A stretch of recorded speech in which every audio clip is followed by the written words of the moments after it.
Ayan, magandang hapon po mga ka-trucks. Ayan, reserve unit po natin mga boss. Ayan, solid followers po natin from Malolos, Bulacan.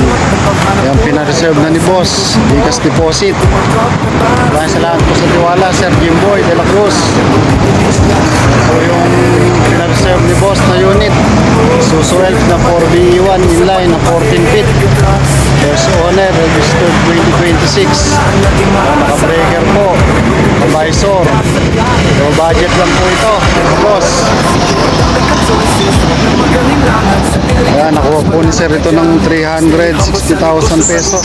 Ang request ni boss ko, kumpletuhin daw po yung dashboard. Kaya yung mga cover ng pintuan, naka-upholstery na po yan, boss. Yung ceiling, nakamatin din po.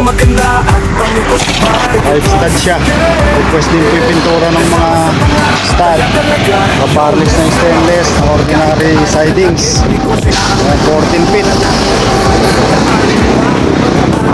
Sa mga naghahanap po ng unit, tawag lang po kayo kay Rick the Trucks, stay humble.